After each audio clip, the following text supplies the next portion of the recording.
Hey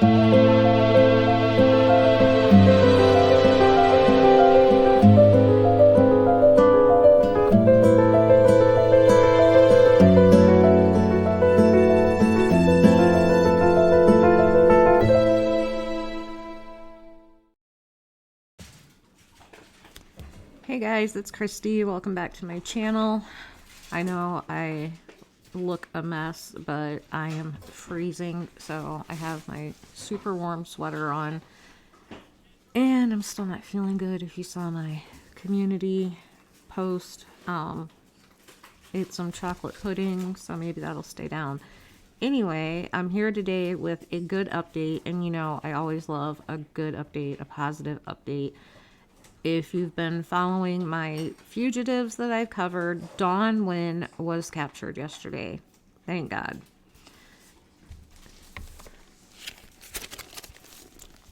So the McDonald County, Missouri Sheriff Rob Evanson announced yesterday, "We're happy to report that Rene Wynn is in custody."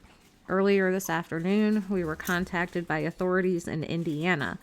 Wynn had been recognized from television coverage, and the alert citizen reported her to the local authorities. Thank you to our Indiana brothers and sisters in blue for a job well done. And I find it funny that she was in Indiana because that's where Casey White and, was it Debbie White? Was it Debbie White? Yeah, Casey and Debbie White, where they got busted as well. So good job, Indiana. So Rene Wynn, if you haven't watched my previous videos, I'm going to give you just a very brief synopsis about her, but I would recommend going back and watching my other videos about her because what she did is absolutely awful. Rene Wynn was out on bond and on pretrial release for her case in August when she disappeared. She's charged with killing her husband by shooting him in the back of his head as he slept. She was initially thought to be a danger to herself as she left a suicide note behind when she went on the run. Authorities were able to track her down to a hotel in Vigo County, Indiana, thanks to vigilant employees. Reportedly, she was using an alias to evade authorities, but was recognized by hotel staff that had recently seen coverage of her case on TV. The employee called police, who were able to identify and arrest Wynn. And how much do we love this booking photo of her? It looks like she got punched in the eye and the nose, and probably well deserved. I love this booking photo of her. This is her most recent booking photo from Indiana. Wynn was charged with shooting her husband, Harold Wynn, in the back of the head while he was asleep in their camper in Missouri on November 16, 2021. She was released on bail pending trial and was supposed to be staying at her mother's home in Benton County, Arkansas. In August, she left a note and disappeared, and authorities declared her missing and described her as a possible danger to herself.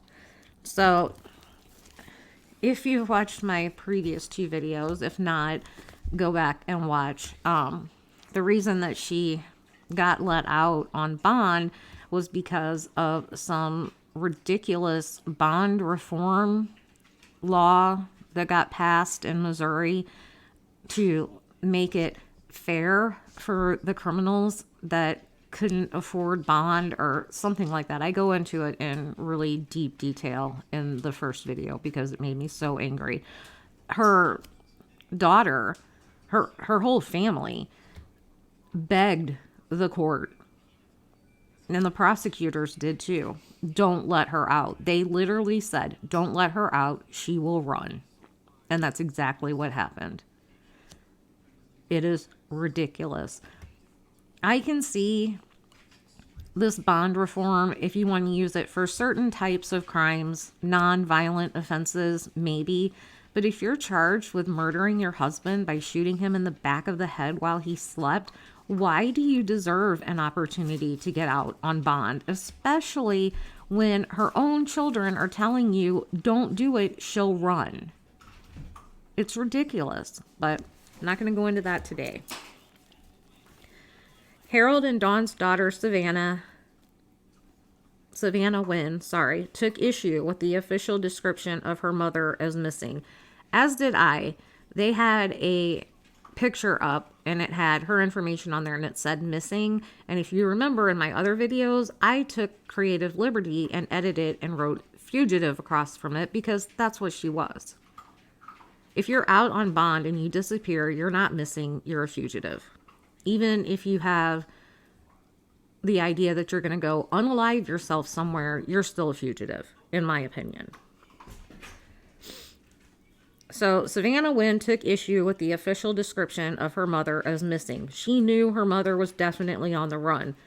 She described her mother's letter as an unaliving note, but she believed her mother was using it as a diversion. She called her mother a coward and too selfish to die by unaliving herself.